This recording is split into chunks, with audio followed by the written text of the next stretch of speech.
It's Christmas in July at D. Geller & Son Jewelers, and that means D. Geller Diamond Dollars are back. All month long, earn 20% back on any in-store purchase towards anything in the store. That means you can come shop engagement rings for that beautiful summer vacation proposal and earn diamond dollars to cover the wedding bands. Christmas in July at D. Geller & Son is the perfect opportunity to get more value for your summer shopping. So come shop with Atlanta's favorite jeweler, D. Geller & Son, this summer in Atlanta, Kennesaw, and Sandy Springs, and online at dgeller.com.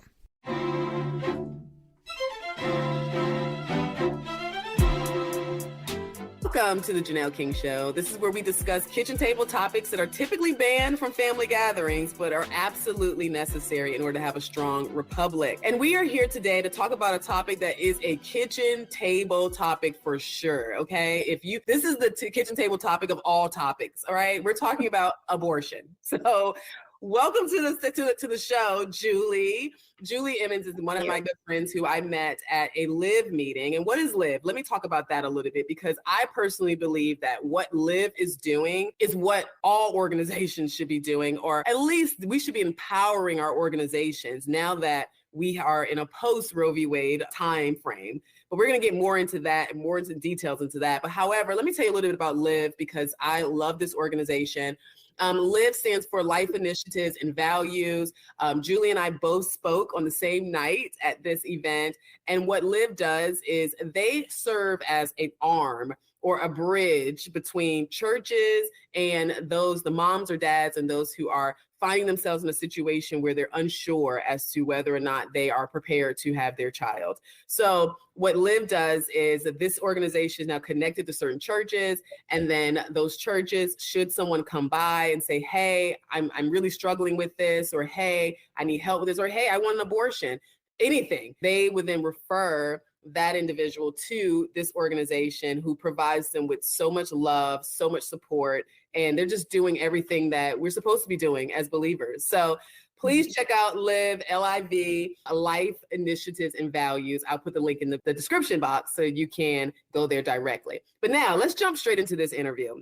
Y'all know I do not like to go through whole deep bios, because I want you to learn about this person or the person I'm interviewing straight from them. So we're going to jump straight into it. Julie, welcome to the show. Thank you so much. It's great to be here. It's an honor. Thank you. This has been a long time coming, and it's funny, every time something pops up about abortion, I'm like, oh my God, I've got to get Julie on this show. Well, we've got plenty coming up. But you know what? God's timing is so much better than ours, because after the debate, during President Trump and Biden's debate, some most recent comments and things that have come out, we have a better understanding of where President Trump stands on the life issue. So we'll talk about that a little bit. But because you represent a nonprofit, we're not going to make this political. We're going to really try to focus in on the issues that are associated around this, not necessarily the candidate or what he did. So let's be clear about that. So let's just start with, what initially drew you to get involved in this space, in the pro-life space, and how are you involved in this space? Well, thank you so much. It's interesting. I actually became involved in the pro-life movement as a teenager, and that was more than a few decades ago. And, we can't tell. Thank you. It was really interesting. A lot of times parents don't realize the power of the materials that they might have in their home. But I picked up a book called Right to Live, Right to Die by the former Surgeon General of the United States, C. Everett Koop. It was written back in the early 80s. And he outlined what we knew at that time, and we know so much more now with the window that we have into the womb, the humanity of the unborn. And there was just an early call, I believe, to be their voice, but that expanded through my career into being a voice for anyone who is marginalized by our society, the people who are considered less than, less important, and shining a light on the dignity and value of every single human life, from the earliest embryonic stages all the way to the end, and embracing God's imprint, our Creator's imprint on every single person. And so I always say that you can have one calling, but multiple assignments. And I'm just so grateful that my assignment right now is to work full-time in the pro-life movement after having served in public service, working for Congress and in education before that. It's really great to see how God has ordained this journey, and that He's writing the story, not me. Absolutely, absolutely. So currently you are the South Regional Director of Government Affairs for Human Coalition. Can you tell us about that organization and what your key priorities are? Absolutely. Human Coalition is one of the largest pro-woman, pro-life organizations in the nation. And we're based in Dallas, but we serve in multiple states. And the core of Human Coalition is reaching women while they are searching for an abortion online and bringing her into really battling for her attention at that moment through strategic digital marketing and bringing her into a holistic system of care that cares for her in all the different ways that she needs at that moment, and really opens the doors and provides the compassion and the resources that she needs to choose life.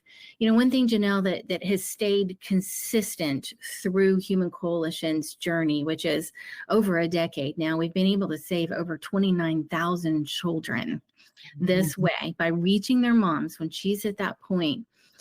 76% of the moms that we talk to, these are mothers who are actively searching for an abortion, say that they would prefer to parent if their circumstances were different. Yeah. 76%. 76%. So if we think about that, if we really sit and think about those circumstances, whether it is her lack of employment, her lack of family support, lack of housing, material resources, education, whatever she needs, we talk, and we need to talk about laws surrounding abortion, okay? But at the end of the day, you could change the law. Her circumstances, right? It's an entirely different conversation. Yeah. So Human Coalition goes back to the why. Why is she searching here, and what can we do? What can we do to love her well and to love her preborn child well, to love them both, and to bring her into a system of care? And I think one of my favorite things that we do is we not only provide this through telecare with licensed nurses, where she's getting the information that she needs about her body and her pregnancy. But we have an incredible continuum of care program that's run by social workers that provides direct assistance for 3 years or longer as needed in helping her find that job, helping her get that resume ready, helping her find an affordable place to live, childcare barriers, all of those different things. But in this day and time, being able to deliver that assistance virtually and to break down geographic barriers, to be able to break down different just logistical barriers of communicating with her is so powerful. And so we are honored to operate in 18 different states right now, including the state of Georgia. And we do market in the Atlanta area, and we serve women both virtually and in person in Atlanta. And it's our honor to do so. So much was said. And when I hear about those type of services that you provide, the live services, the pregnancy center, I get super excited because I truly believe that when Roe v. Wade was sent back to the States, I'm one of those people that felt like that was a huge win for the pro-life movement, because what it did is now it to me, I feel like it activated organizations like yours to now go in on the ground, as you already have been, but to really say, look, this is where we are. Then look, your state is not a pro-life state. So here we are to come and help you to make a different decision.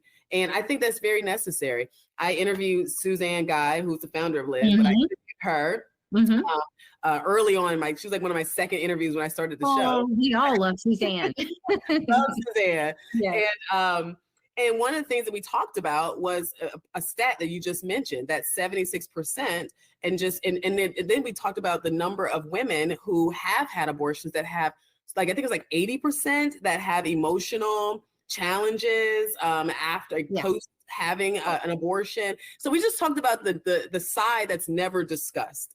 So right. Yeah, it doesn't fit the narrative of the left, okay, to talk about abortion other than anything but a solution.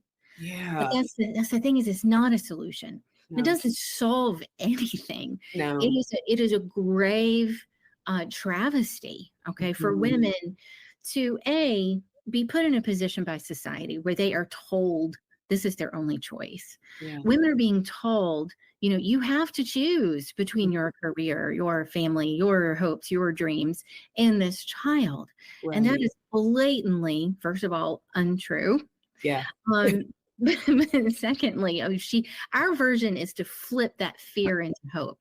Yeah. It tells her you can't do this. But we, the pro-life movement, which is founded on love, can step in and say, you can. And Yes. so with the Dobbs decision, the justices actually pushed the decision to the people and their elected representatives. So at Human Coalition, we have a sister organization, Human Coalition Action, and we are active at both the federal and state levels, looking for different ways that we can protect preborn children and help their moms. But at the end of the day, that's going to be the same no matter where you are. And so digging into her reality, peeling back those layers of who she is, what are her hopes and dreams? What brought her to this point? What is in her background that we can step in right now and help heal and help address? And how do we love her well in this moment? And that's very key. At Human Coalition, our mission is to end abortion by making it unthinkable and unnecessary. Yes. So when you're working with these women, do you find that financial challenges is the number one reason why they're considering abortion, or is there something else? Because they like to make it feel like it's something else. Absolutely. 70% of abortion-seeking women live below the poverty line. Our continuum of care team reports, consistently affordable housing is number one. So when you think about the reality of the situation, when you think about working an hourly job, you're barely making rent to begin with. There's no one in your life you would trust to keep your child. There could be, in many cases, some sort of coercion or strong pressure by a family member, perhaps the father of the child, a husband, a boyfriend, to have that abortion. All she can see are barriers. And it really looks like Mount Everest. We have so much more to discuss, but we have to take a quick break. So stay tuned. You're listening to The Janelle King Show right here on Extra 106.3.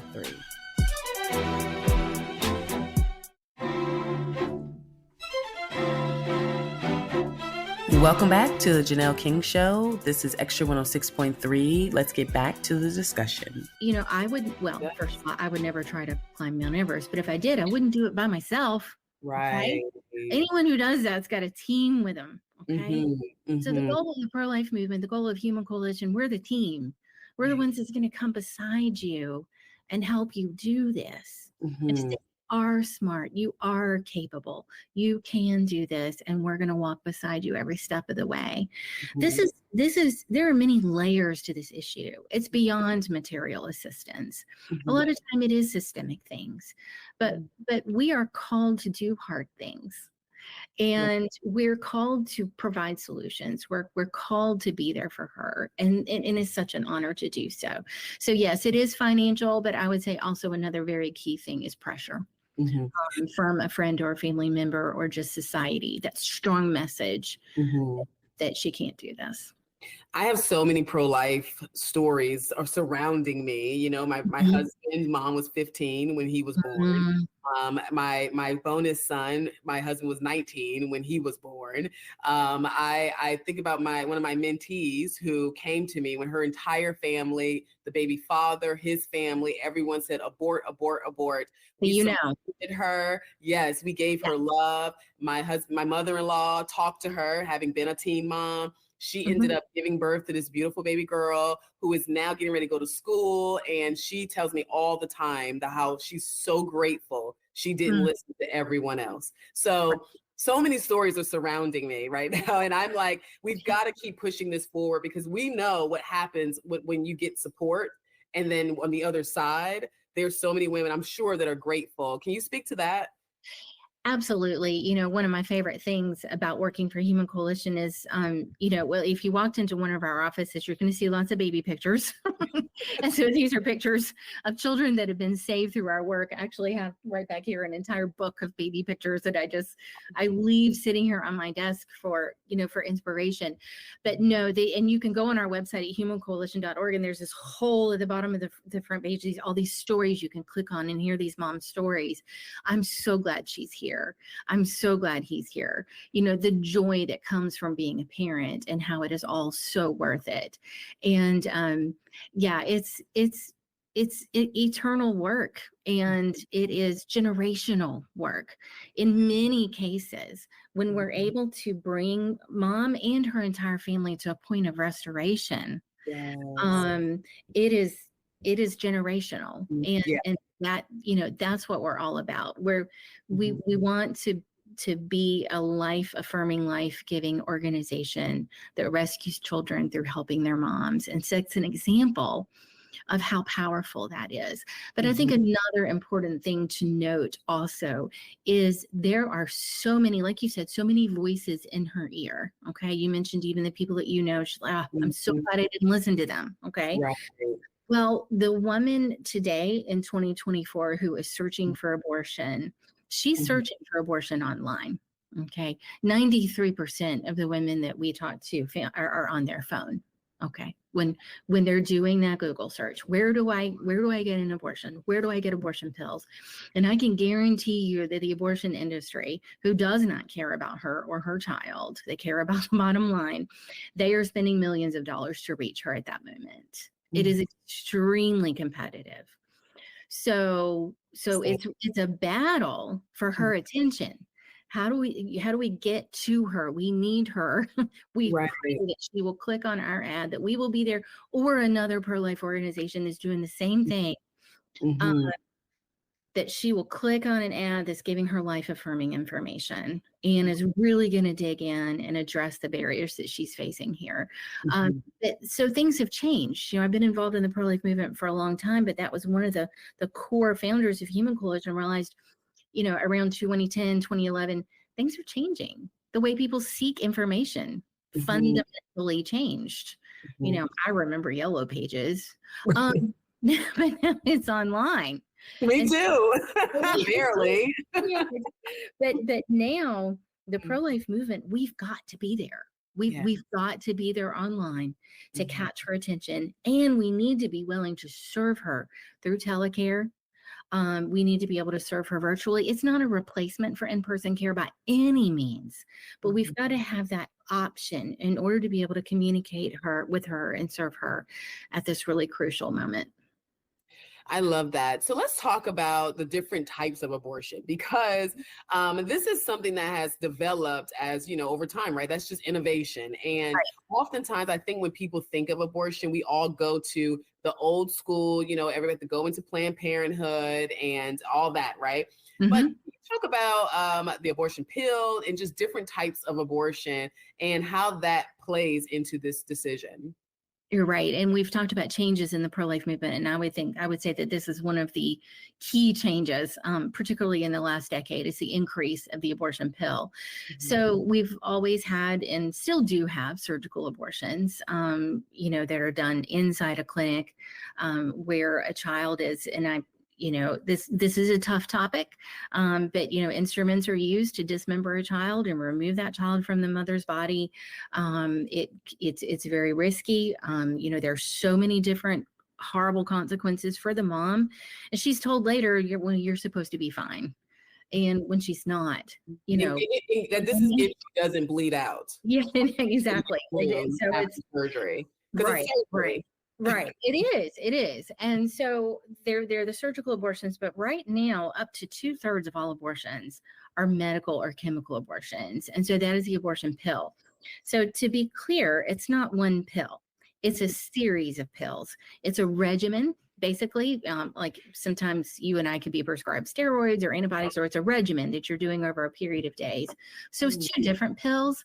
And the first one is called mifepristone, and that's a pill that blocks progesterone in the woman's body from reaching the child, and basically causes the death of the child. And then you have your second pill, mifepristone, which causes the contractions of the uterus to expel the child from the body. So it's a multi-day process. It's not taking a Tylenol, which is what a lot of times women are told. This is just nothing. You'll be fine. Excruciating pain. Yeah, excruciating pain. The risk of hemorrhage, the risk of complications. She has a 1 in 4 chance of needing follow-up care at an emergency room. Never heard of that happening with a Tylenol. This is it. And the thing is, she's by herself in many cases, and she's in her home. So this is, and in many cases, she's alone. She's in her home. She doesn't know what to expect. She doesn't know who to call if she has issues. She might end up in a local emergency room. And in some cases, she's been told to tell no one she has taken the pill. So the follow-up doctor doesn't know what they're really dealing with. They feel like they're dealing maybe with a miscarriage complication when they're not. So the abortion pill is, was first approved by the FDA years ago. And that kind of leads me to the Supreme Court case in March. If you don't mind, I could yeah, absolutely.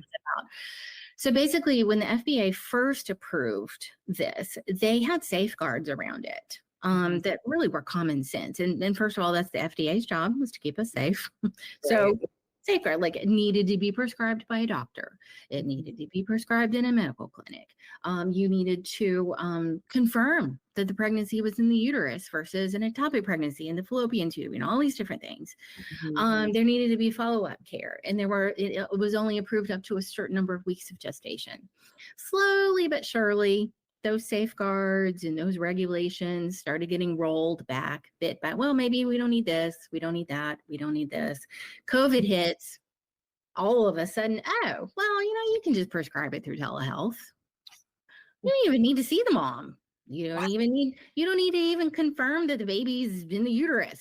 You don't even need to confirm that she is, 8 weeks, 9 weeks, rather than 13. Wait, I don't want to cut you off. I hope you don't lose your train of thought. Yeah. But are you saying that there are women who have been able to get this pill without being without the doctor knowing how far along she is? All the time. Absolutely. It's no longer required. That is so dangerous. And so when this whole house of safeguards fell down, okay, a group of pro-life doctors sued. They were like, hey, FDA, you did this without studying the safety of the pill, without these safeguards around it. Right. This is irresponsible. Okay. And so it does go to the Supreme Court. I was there for the hearing in March out front. And it was interesting. It just, the boldness, almost the glee of the abortion industry in taking the lives of these children seems to have reached, it's hard to say, a new height. It was truly very sinister. It very, very much is. And so when the ruling came down, the case was about the regulations around the pill, the safeguards around the pill. It wasn't about access to the pill. Okay, that's not what was at play here. The individuals that sued just were like, you know what? Let's go back to the original safeguards.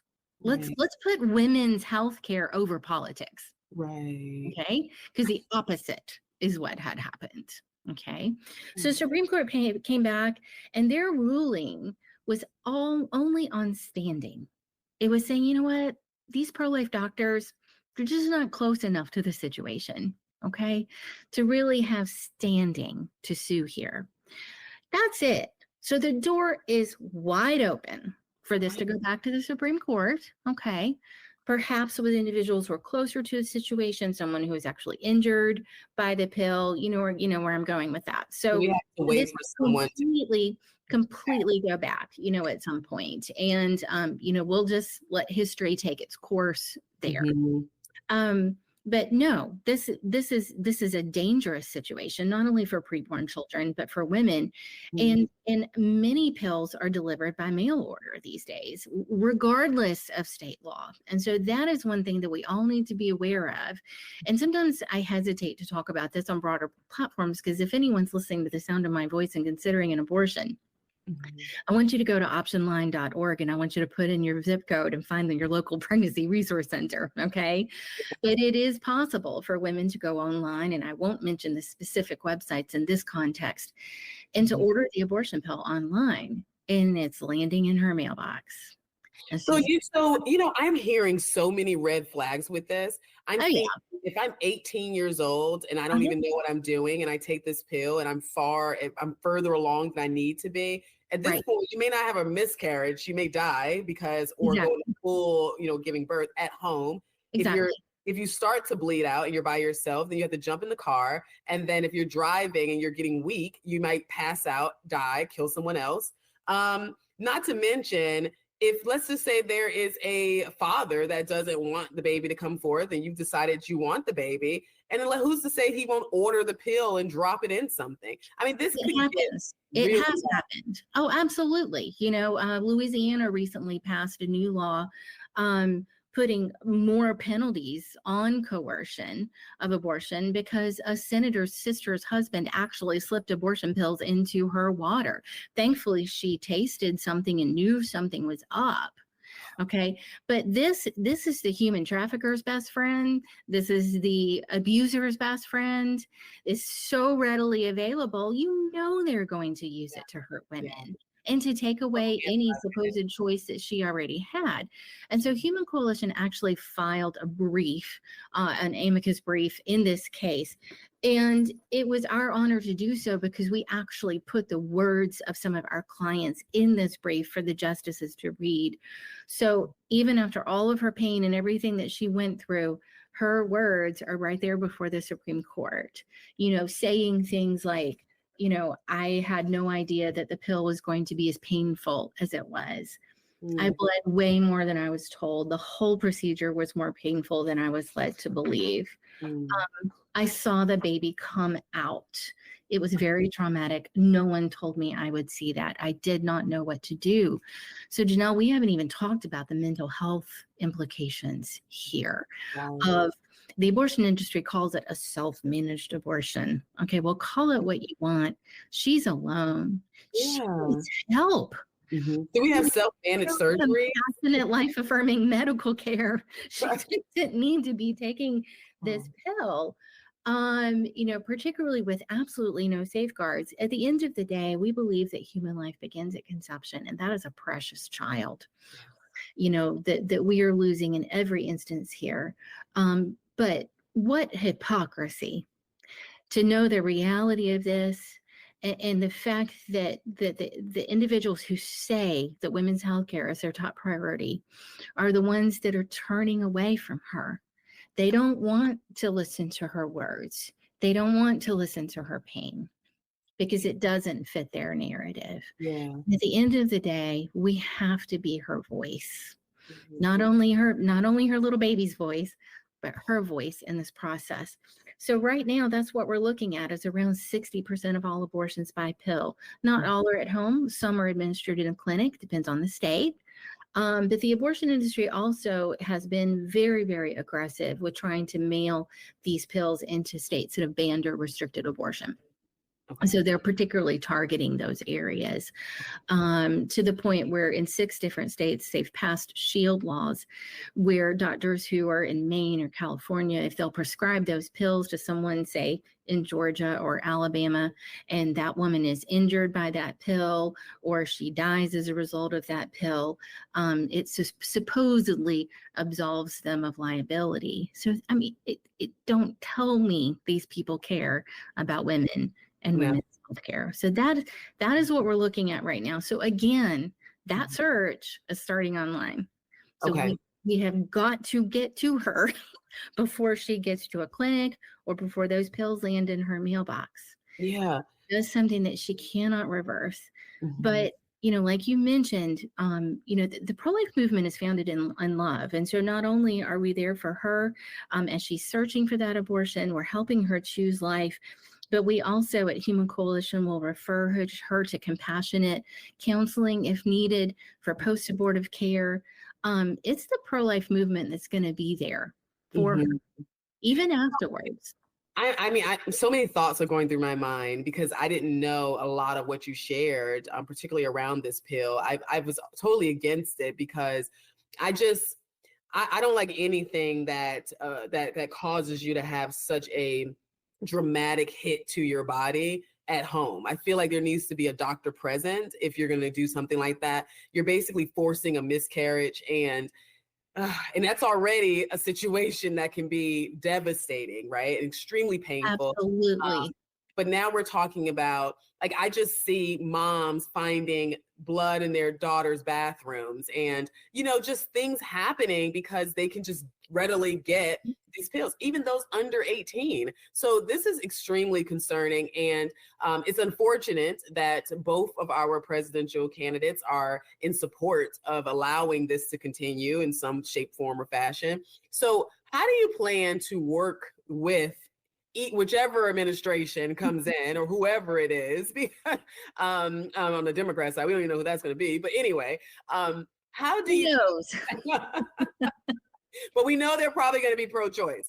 So right. How do you plan to work with these administrations or the administration, whichever one it is, after 2024 to continue to fight this? I know you have some lawsuits, but are there any other plans of working with them?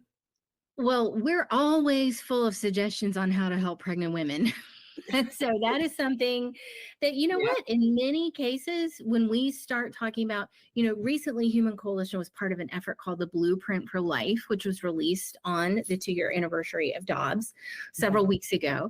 And it basically is a policy portfolio that talks about things like child tax credits, paid family leave, perhaps extending child support to the preborn. There are all sorts of things that we can work on together. Okay. To address those circumstances that she's facing, to create a life-affirming culture. Yeah. And regardless of who is president, I think education is extremely important here. I'm always willing to give somebody the benefit of a doubt. And they may not know the truth about this pill and what it does and how dangerous it is. So it's on us to do our best to get the word out about that. But at the end of the day, I think one of the more powerful analogies that I've heard recently, and I might have shared that at that meeting where we met, Benjamin Watson works closely with our organization. He's a retired NFL player and pro-life advocate and father of many children. I can't remember. I don't know. I lose track. But Benjamin is wise, and he talks about how during the football game, people pay attention to the locker room before and after the game. That's what we get to see, the public, little shots here and there. We don't get to see the 13 minutes of halftime. And that is when they're rushing to the locker room and they have a piece of information they didn't have before. The opponent has played their hand. They know a little bit about the strategy that's being used against them. And what you do with that information at that moment could really determine your victory or not at the end of the game. So as Benjamin says, this is halftime in the pro-life movement. We're 2 years out from Dobbs. Okay. Things have settled in a little bit. We know what the abortion industry is doing. We know what they're doing. We know particularly what they're doing with this abortion pill and demedicalizing basically abortion. So it's up to us how we react to this information, how we adjust our strategy accordingly. But at the end of the day, yes, politics is important. It's one of the ways that we fight this. But we've got to change hearts and minds. Yeah. And Benjamin recently wrote, I'm not very high tech, Janelle. I have Post-it notes where I write quotes. I put them around my office. I know the same thing. I know it's a better way to do this. I know. Benjamin has this quote. There was in a recent op-ed that I wanted to make sure I added in today.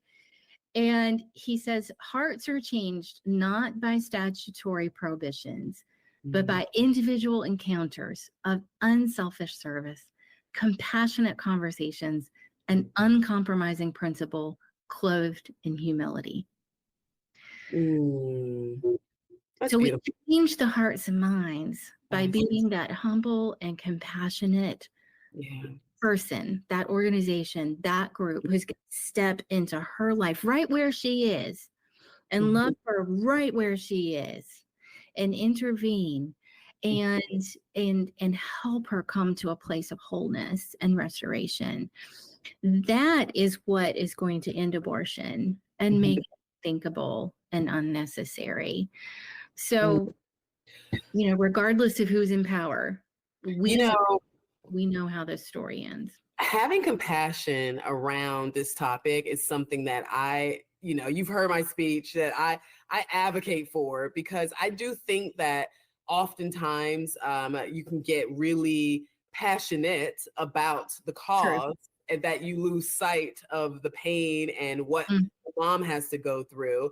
And I've had some really in-depth conversations with my mother-in-law about what she experienced and what she felt when she was 15, even with my husband at 19, and who advocated for life, but I think there's something to be said about putting our organizations on Front Street. Right now, it feels like Planned. We have so much more to discuss, but we have to take a quick break, so stay tuned.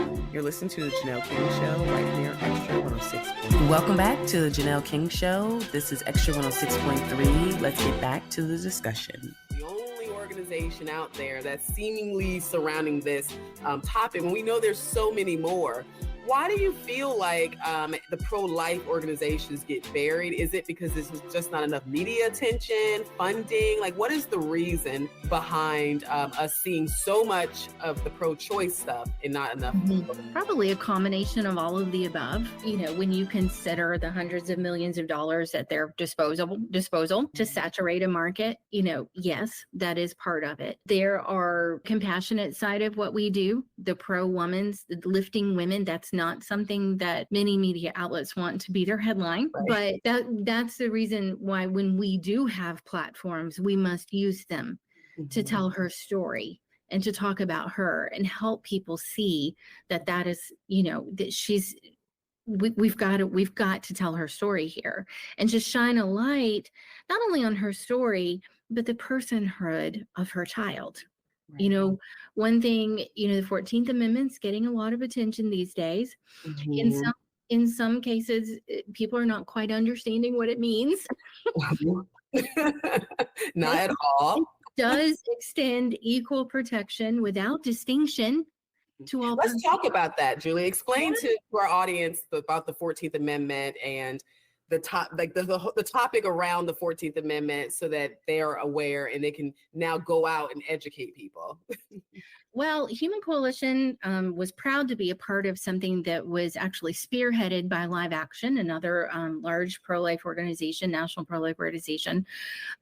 First of all, last year, called the North Star Project. And this actually was creating a new North Star for the pro-life movement, saying, you know what? Okay, everything's all over the place.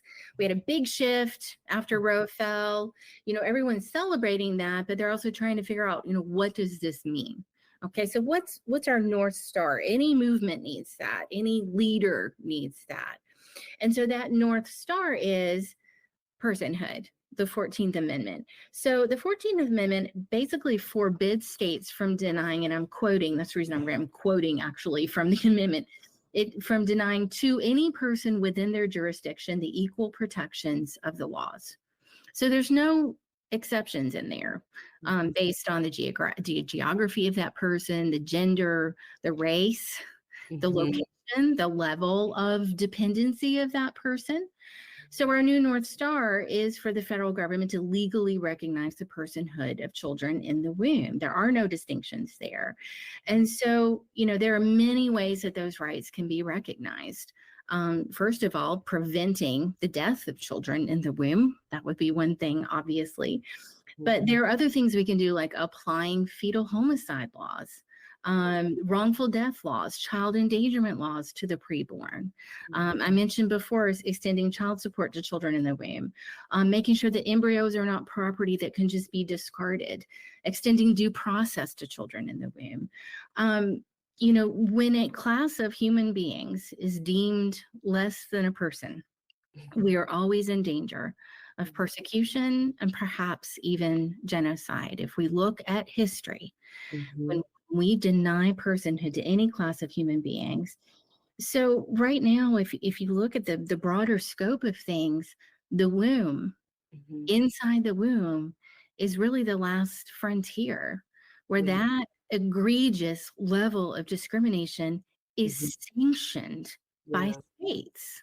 Well, we saw that if a mother is pregnant and God forbid she is unalived, that's a double homicide. In most places, not all. Okay, so in most places. Okay. But what that does is, think about it. Okay, so that baby was wanted. So its death is recognized as homicide. You can have the same gestational age, and in some states like California or New York, the child could be legally dismembered at any point up until birth because it's unwanted. So therefore, is it no longer valuable? Right. Our value is inherent. That's a great point. It's inherent. And so, I understand people not wanting to give undue power to the federal government. I understand that. Right. But when you look at United States history and we look at situations that have been relegated, oh, well, let's just make that states' rights. It's funny. So I'm actually taking some interesting paths in the past. That's interesting. I'm actually taking notes. That's why I was looking down, because this is just so much. We have to bring you back, Julie. We have to talk about this again. Yeah. Because I've learned so much. It's actually strengthened. If I could become more pro-life, I've just become even more pro-life. And here's the thing, though. This is what my heart is, and I'm going to let you have a closing statement and just allow people to figure out how to get to you all. But I just want to share my heart on this. For those who are watching, those who are listening, I hope that you hear, despite the loud noise that's like from everything else, social media, TikTok, all that other stuff, I hope you hear that the pro-life movement cares. In my opinion, when I look at the pro-choice movement, they advocate for the mom to kill the baby. That's pretty much what it is. But there's no conversation around organizations to help the mom prepare for the child, or help the mom in areas where they can give birth to this child. So in my opinion, if you look at it from a very basic common sense perspective, who do you think really cares about life and the life of the mother? And who do you think really cares about their agenda? Because if you really cared about the life of the mother, you wouldn't advocate for her to be popping pills for 4 or 5 days straight at home by herself, at risk of harming herself. You wouldn't be advocating for that. You would put as many parameters around it to make this as safe as possible. And that's just not happening. So my prayer is that if there's a woman that's watching who is in a predicament where she feels like, I don't know if I want to have my child, or I don't know if this is something I can do, you can do it. Let this be a message to you that you can do it, and God will equip you to do it. And I know you can do it. And I'm going to let Julie speak now to close us out, because I want you to share what this mom who may be watching can do to get some support. Wonderful. Thank you so much. There are over 3,000 pregnancy resource centers in the United States. And there is a website run by our friends at Heartbeat International called optionline.org. Thank you so much for listening to The Janelle King Show. I am Janelle King. This is Extra 106.3. And the discussion you just heard, you can go and watch the complete interview without any commercial interruptions on our YouTube page. Just search The Janelle King Show. Remember, if you do go over there and check it out, to like, comment, share, and subscribe, or just do one of them, whichever works best for you. It's free to you, but it's absolutely helpful to me. Thank you so much for listening. I hope you've learned a lot. I would love to hear from you. So drop a comment too if you have a question or, want me to look into something that you think is pretty unique. Thank you again so much. Hope you have a great rest of your weekend. And remember to always stay unafraid, unapologetic, and never stop seeking the truth.